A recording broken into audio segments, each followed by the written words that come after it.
राधा राणी ज्यांनी अनुभवली म्हणून आज सर्व जगामध्ये त्यांचं नाव आहे प्रेमानंद स्वामीजी महाराज। उस राधा रानी को जिन्होंने अनुभव लिया वो राधा रानी का आशीर्वाद देते हुए डोलते हुए उस राधा रानी का नाम लेते हुए अपनी पूरी जिंदगी बिता रहे हैं, वो राधा रानी की कृपा है।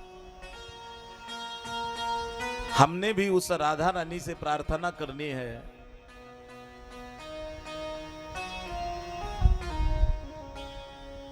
राधा मेरी स्वामिनी, मैं राधा जी को दास, जन्म जन्म ये आस करूं दीजो वृंदावन वास। राधा रानी वृंदावन का वास दीजिए, असं उदाहरण देत होतो मी तुम्हाला। राधा रानीचं चरित्र सांगत होतो आणि या घरात गेला, राधेच्या जवळ पाहिलं, तिच्या कानातले कुंडल कृष्ण कृष्ण म्हणत होते, तिच्या कानातले सगळ्या रोम रोमांच्यातून कृष्ण कृष्ण असा आवाज येतो, कृष्णाशिवाय दुसरा आवाजच नाही। राधेच्या सगळ्या सर्वांगाचं दर्शन भगवंतानं घेतलं, लक्षात आलं राधा ही पूर्ण कृष्णमय झालेली। आणि असं म्हटल्याबरोबर आणि या घरात आला, दार तोडून घरात गेला, फकसकन पांघरून ओढलं, तिथं कृष्ण कन्हैया गुप्त झाले। छोटासा बालक कृष्णाला सगळ्याच्या देखत उचललं, कडेवर घेतलं आणि राधा राणीला सांगितलं, राधे लोक तुझ्यावर आळ घेतात, रोज कृष्णाला घरी आणत जाय, कृष्णाला भजन करवत जा, कृष्ण आपल्या करता फार आनंद देत आहे।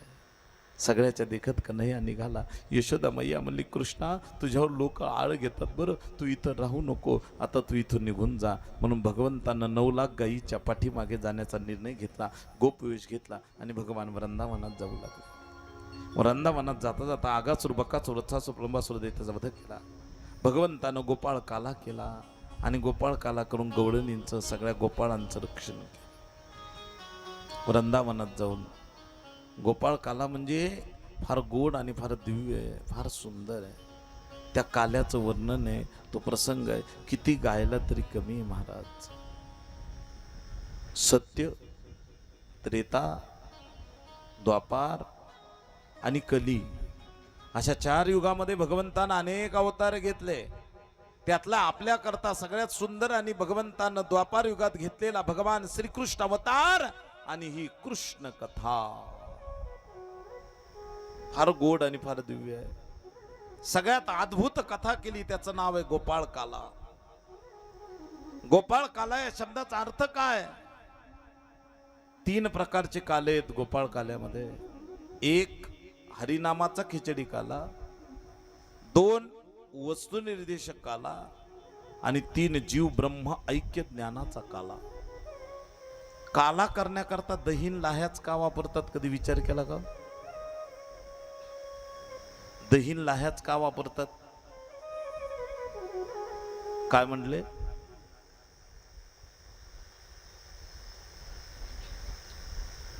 आता तुमचा आवाज येत नाही, पण मी सांगतो ते बरोबर आहे का नाही एवढं फक्त सांगा। लाही आणि दही यांचा एकविध भाव झाल्यानंतर पुन्हा त्यांना वेगळं करता येत नाही। जगात अशी सुगरण आहे का बरं की दही आणि लाहे एकत्र केल्यानंतर पुन्हा दही दही बाजूला काढते, लाही लाही बाजूला काढते? अशी सुगरण आहे? अहो, दही आणि लाह्या एकत्र झाल्यानंतर पुन्हा त्या वेगळ्या होतच नसतात, हे शास्त्र आहे। जीव नावाचं लाही आहे, ऐका, जीव नावाची लाही आहे, दही नावाचा देह आहे। देहातून जीव तत्व हे कधीच बाजूला निघत नसतं। या देहानच या जीव तत्वाला ईश्वरापर्यंत नेण्याचा मार्ग स्वीकारावा लागतो, शोधावा लागतो, त्याचं नाव काला आहे। काला म्हणजे जीव आणि ब्रह्म ऐक्य ज्ञानाचं स्वरूप आहे आणि हे ज्ञान फक्त संतांच्या सद्गुरूच्या जवळ भेटतं। म्हणून तुकोबारायांनी सांगितलं, एक तर देवाच्या सोबत काला आहे, पण देवासोबत विशेष हा लाभ संत संगे। तुका म्हणे काला वैकुंठी दुर्लभ, विशेष हा लाभ संत संगे। लाही कशी तयार होते? होय आता लाही कशी तयार होते? लाही लाही लाही ज्वारीच्या लाह्या तयार करायचे पहिल्यांदा. आता करतात का नाही देऊ जाणे, करतात ना. कधी करतात? पंचमीला. त्या लाह्या करायच्या म्हणल्यावर कसं करावं लागतं? ज्वारी घ्यायची, ती भिजवायची, भिजत घालायची, ती भिजत घालून ती उपसून वर कपड्यामध्ये बांधायची. कपड्यामध्ये बांधल्यानंतर ती आंबट ओली जशी असते, थोडीशी ओलसर असते, त्यावेळेस तवा असा त्याच्यावर वाळू टाकायची, तव्यावर वाळू टाकायची किंवा तवा तापवायचा चांगला आणि चार चार दाणे टाकून टाकून टाकून ते अशी फोडायची. ती फोडायची, ती लाही लाही फुटली की अतिशय सुंदर आहे. पण काही लाह्या एवढ्या बेक्काने महाराज त्या फुटतच नाहीत.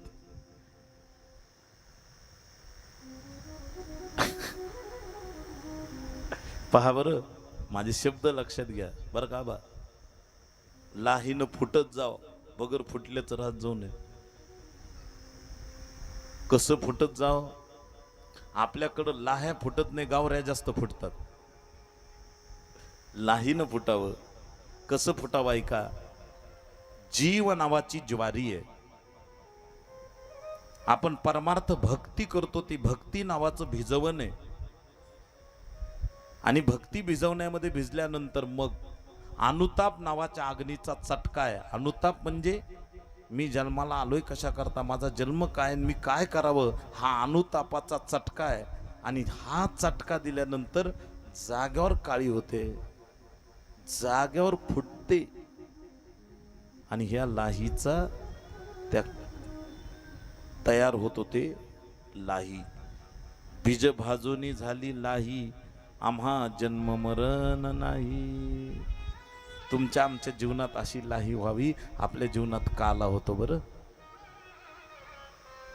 आपल्या काही लाह्या अशा फुटतच नाही. मी जे म्हणलं ना, त्यांना रामायणाचे चटके द्या, त्यांना भागवताचे चटके द्या, त्यांना कीर्तनाचे चटके द्या, त्यांना परमार्थाचे वारीचे चटके द्या, त्या जाग्यावर काळ्या होतात पण फुटत नाही. अशा बऱ्याच लाह्या आहेत.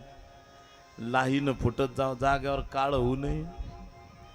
ती कोण्याच कामाची नसती. ती जर पेरायला ती अर्धवट भाजलेली, ती उगत नाही.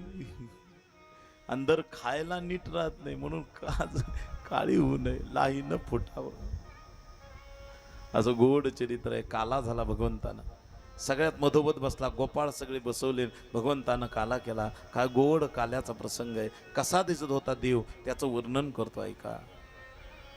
बिभरद वेणुं जठर पठयो श्रृंगवेत्रे च कक्षे वामे पानो मसरन कवलं तत्फलांगुलीषुः तिष्ठन मध्ये स्वपति सुरदोहा संयन्नर्मभिस्वैः स्वर्गे लोके मिशति भुभुजे यज्ञ भुग बालकेलिः. गोपाल कृष्ण भगवान की जय. काय गोड वर्णन केले पहा बरं. कसा दिसत होता देव काल्याच्या प्रसंगी. सगळ्यांचे शिदोरे एकत्र केलेले आहेत. कोणाची पोळी, कोणाची भाजी, कोणाची भाकरी, कोणाचं सगळं दही, दूध, तूप, लोणी सगळं एकत्र केलं. मधोमध भगवान परमात्मा असला. सगळ्या गोपाळांना बसवलं, तयार केलं. मध्ये कृष्ण कन्हैया सगळ्यांचा काला घेतला, एकत्र केला. आणि काला एकत्र करून भगवंतानं कमरेला वेणू खोसला, खांद्यावर घोंगडी टाकली, काखेमध्ये काठी घेतली, हातामध्ये सगळ्यांचा काला घेतला आणि सगळ्यांच्या मुखात देव देऊ लागला. आणि सगळे त्याच्या मुखात देतात. हा प्रसंग. काला देता देता नेमकं काय झालं महाराज. ब्रह्मदेवाला काला दिला नाही. ब्रह्मदेवाला राग आला. त्यांनी गाई वासरं सगळे स्वर्गात नेले. देव म्हणला गाई वासरं मला निर्माण करता येत नाही का. सगळं विश्व निर्माण करतो मी, गाई वासरं फार अवघड आहेत का. गाई बनला, वासरं बनला, गोपाळ बनला भगवान परमात्मा. गाई वासरं गोपाळ सगळेच रूप देवानं घेतले. रोज तिथं काला, रोज प्रसंग. ब्रह्मदेव आला, म्हणलं याने चोरून तर नाही नेले. अरे चोरून न्यायची काय गरज आहे त्याला. तो जगन्नायक भगवान परमात्मा त्याने पुन्हा सगळं विश्व तयार केलं. पुन्हा ब्रह्मदेव म्हणला खाली पाहिलं तर खाली, वर पाहिलं तर वर आहे. ब्रह्मदेव म्हणला हा कोण आहे. देव म्हणला ते दाखवाय करता मलाच ब्रह्म व्हावं लागेल. म्हणून भगवान स्वतः ब्रह्मच झाले. आपल्या दूताला सांगितलं खोटा माझा रायरन स्वरूप येणार आहे. तो रायरन रूप आला की त्याचा तुम्ही काटा काढा. आपल्यासारखा दिसणारा दुसरा येणारे त्याचा काटा काढा, असं रायडन रूप दाखवलं ब्रह्मदेवाचं. खरा ब्रह्मदेव होता, त्याच्याच दूतांनी मारला, रक्तबंबाळ झाला, तोंडातून सगळा रक्त बाहेर आलं. एवढा मारला एवढा मारला, शेवटी म्हणला खरा ब्रह्मदेव. तो ब्रह्मदेव दिसला आणि त्या ब्रह्मदेवाला पाहिलं. खरा ब्रह्मदेव, खऱ्या ब्रह्मदेवाला पाहिलं, आनंद वाटला. त्या देवाला पाहून नमस्कार केला. या ब्रह्मदेवानं सांगितलं मला ते रूप दाखवा देवा. म्हणून कोणतं रूप दाखवा? ते रूप दाखवलं. कोणतं? ब्रह्मदेवा करता राधा राणी, एक पाय उजवा एक पाय देहुडा, राधेच्या खांद्यावर हात. राधा आणि कृष्ण दोघं जण ब्रह्मदेवानं दर्शन घेतलं, लोटांगण घातलं, नमस्कार केला. काय म्हणतो ब्रह्मदेव? नैमिर्ढवान शबरे तडदंबराय गुंजावतंस परिपिच्छल सन्मुखाय वन्यस्रजे कवलवेत्र विशान वेणुम लक्ष्मत श्री मृदुपदे पशुपांकजाय. हे कमलनयन भगवान परमात्मा, आज मला तुमचं दर्शन झालं, मी महान भाग्यवान आहे. असंच मला तुमचं दर्शन व्हावं आणि तुमच्या दर्शनाचा योग घ्यावा म्हणून ब्रह्मदेव लोटांगण घालू लागला आणि स्तुती करू लागलेला आहे. देहुडा चरणी वाजवितो वेणू गोपिकर मनो स्वामी माझा.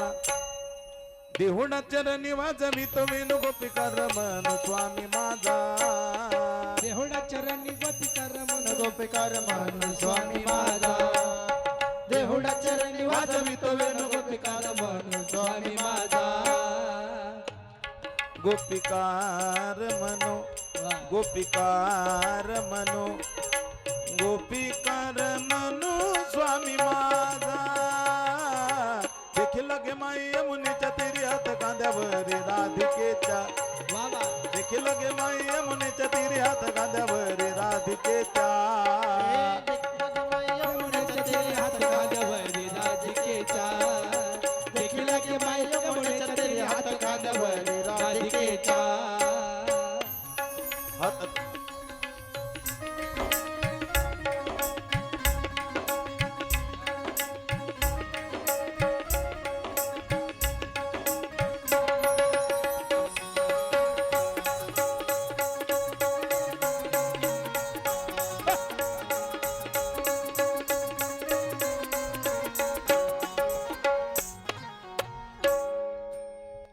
देहुडा चरणी वाजवितो वेणू गोपिका रमणू स्वामी माझा.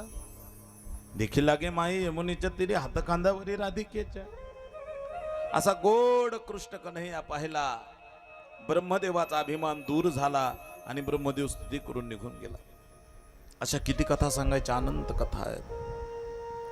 कालिंद्याम कालिसासे दृढ कष्टे विशाग्निना श्रपेमान मायासीन पपंतु परिगा खगा. एकदा खेळता खेळता भगवान परमात्माने पाहिलं, गाई वासर पाणी पिले, मरून पडले. काय झालं? कालिया नावाच्या सापानं सगळं पाणी दूषित बनलं. भगवंतानं खेळ मांडला, चिंडू फळीचा खेळ खेळता खेळता चिंडू उडाला, कळंबाच्या झाडावर अडकला. भगवान झाडावर चढले, चिंडू फांदी कृष्ण पाण्यात पडले आणि पाण्यात पडल्याबरोबर भगवान पाण्यात गेले. 1000 फण्यानं कालियानं भगवंताला गुरुपटून टाकलं. कालिया नावाचा साप 1000 फण्यानं गुरुपटून टाकलं. पाचच फण्या दिसल्या फक्त सध्या. कालिया आला कालिया आला कालिया आला असं आलडत होते लोक. कालिया म्हणजे 1000 फण्यानं गुरफटलेला आहे. भगवान परमात्मा पाहू लागले. त्या कालियानं 1000 फण्यानं भगवंताला गुरफटून टाकलं.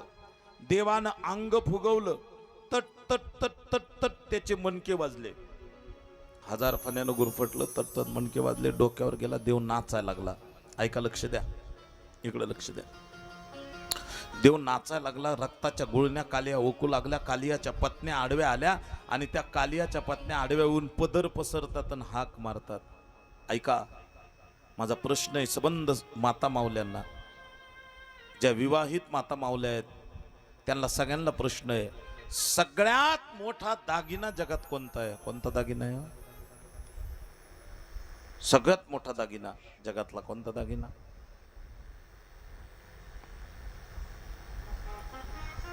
बोला बोला. सगळ्यात मोठा दागिना, सगळ्यात मोठा कोणता असेल? त्याचं नाव आहे कपाळावरचं असणारं सौभाग्याचं वाण, कुंकू. जगात सगळ्यात मोठा दागिना आहे. एखादं वस्त्र कमी असलं तरी चालतं. एखादं गळ्यातला अलंकार कमी असल्या तरी चालतो, पण कपाळावरचं कुंकू अबाधित असावं, भगवंताकडे हीच मागणी आहे. थकवा जीवाचा विसावा जीवाचा, सुखी ठेवा देवा धनी कुंकवाचा. फार पुण्यवान, फार सौभाग्यवती माता फार पुण्यवान असतात. आज मला वाटतं ज्या आईचं 2 दिवसापूर्वी काल परवा देह ठेवला त्या मातोश्रीनं, किती भाग्याचं आहे त्यांचं जीवन.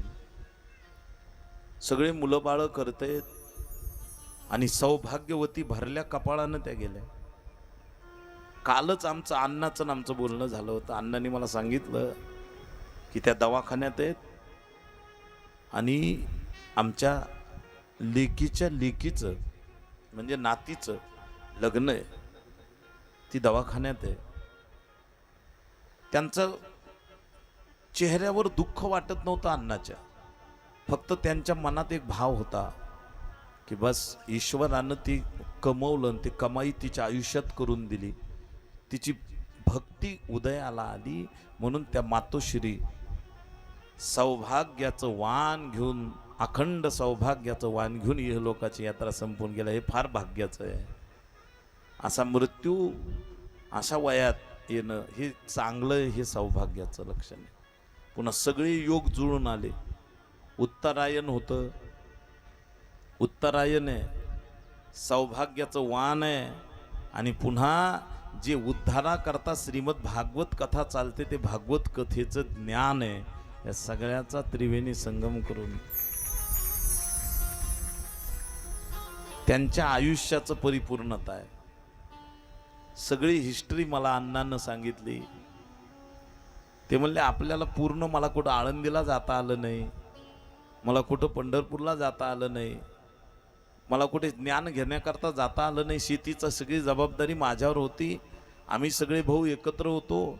सगळ्या भावांना कुणी शिक्षण निवडलं, कुणी महाराज नारायण महाराजाच्याच अधिकारानंच होते. पण मला शेती सांभाळत मला परमार्थ करता आला आणि माझ्यावर भगवंताची कृपा झाली. मी आता रोज एकनाथी भागवत वाचतो, रोज एकनाथी ज्ञानेश्वरी वाचतो. हे त्यांचं चिंतन मला त्यांनी सांगितलं. फार गोड वाटलं, समाधान वाटलं. जरी मला सकाळी तिकडे येता नाही आलं तरी माझ्या पूर्ण भावना तिथं होत्या, त्यांच्याशी संवेदना होत्या. आणि म्हणून मला सांगायचं झालं, ही श्रद्धांजली आहे. म्हणून सांगायचं आहे, प्रत्येक स्त्रीला आपला पती हा परमेश्वर म्हणजे सौभाग्याचं वाण आणि ती मागणी असते. त्या नागिनी पद्मिनी आडव्या आल्या, पदर पसरला आणि हाक मागून लागल्या.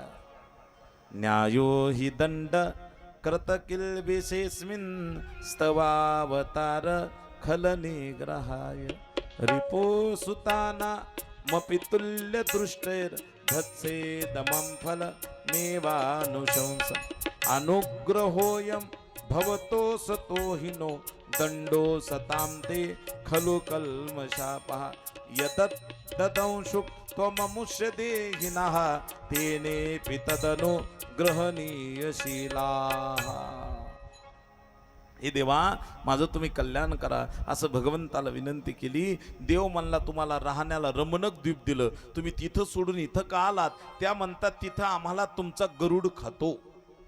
प्रत्येक अमावस्याला एक साप गरुडाला द्यायचं ठरलं, मला कोणालाच नाही द्यावं वाटलं. कालिया म्हणला मी इथं माझा सगळा परिवार घेऊन यमुनेच्या डोहामध्ये आलो.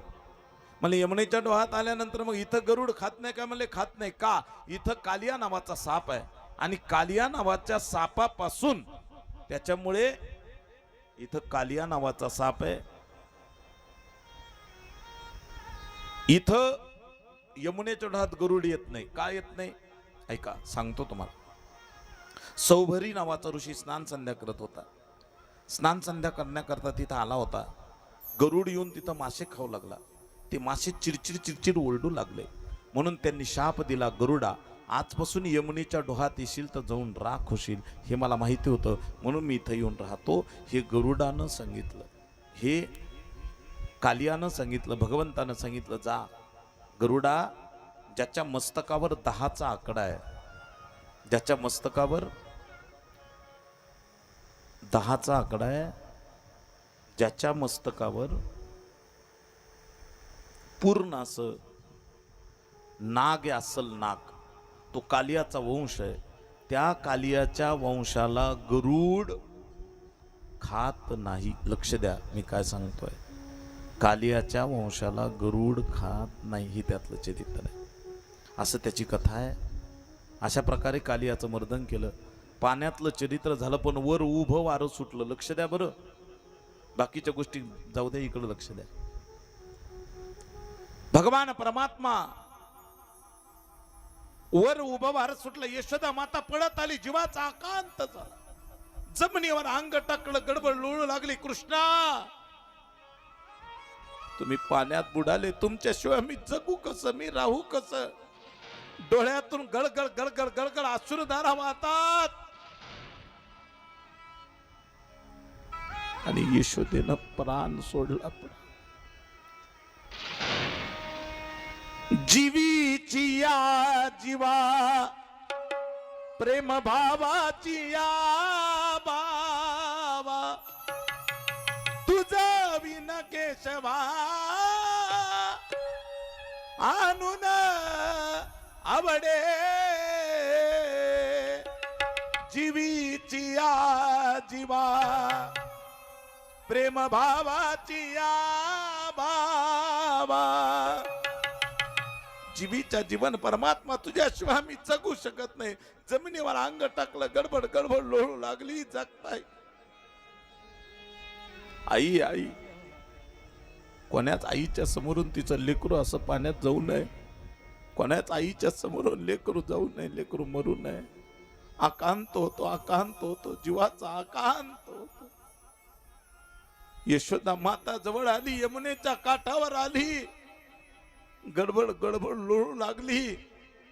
आणि जीव देणार इतक्यात बासरीचा आवाज आला. बासरी वाजवत वाजवत वाजवत कन्हैयावर आला. त्या कन्हैयाला पाहिलं, डोळे भरून पाहिलं त्या कन्हैयाला. आणि पाहिल्याबरोबर आनंद वाटला. डोक्यावर घेतलं देवाला, नेकच जय जयकार केला. अरे, कालियाचं मर्दन करण्याकरता गेलेला भगवान वापस आला. गोपाळ कृष्ण भगवान की जय, राधा रानी की जय, भागवत महापुराण की जय. देवानं कालियाचं मर्दन येथे केलेलं आहे. देवानं पुढे गोपींचं वस्त्रहरण केलं. आणि देव बासरी वाजवू लागला. सगळ्या गवळणीला हाक मारू लागला. कशा करता? रासक्रीडा करण्याकरता. ती रासक्रीडा कशी केली ते चरित्र सांगा. ऐका, फार गोड आहे, फार सुंदर आहे. 19 श्लोकी पत्र रासक्रीडा, त्याचं चरित्र. देव बासरी वाजवू लागला आणि बोलू लागला. कान्हा तुझा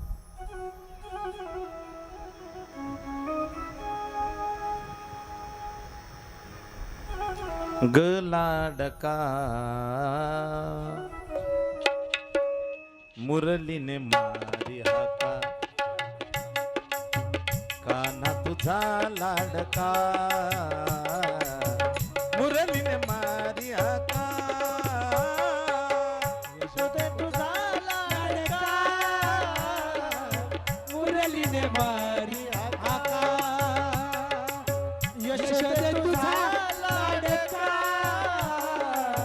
मुरलीने मारी हाका. मुरली वाजवी गोकुळ नगरी, मुरली वाजवी गोकुळ नगरी. मारियेला कंस वैरी, मारियेला कंस वैरी.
बासरी ऐकली गवळणी वेड्या झाल्या.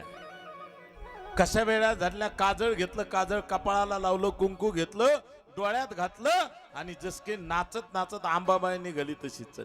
दीवानी बनी मैं दीवानी बनी मुरली के नाद दीवानी बनी गवळण मुरली के नाद दीवानी बनी गवळण मुरली के नाद दीवानी बनी गवळण मुरली के नादे दीवानी बनी गवळण मुरली के नादे दीवानी बनी गवळण मुरली के नाद दीवानी बनी होठों पे कुमकुम नयनों में मिस्त्री सिर पे काजल लगाते चली होठों पे कुमकुम नयनों में काली माथे पे काजल लगाते चली ओ सिर पे काजल लगाते चली सिर पे काजल लगाते चली मुरली के नाद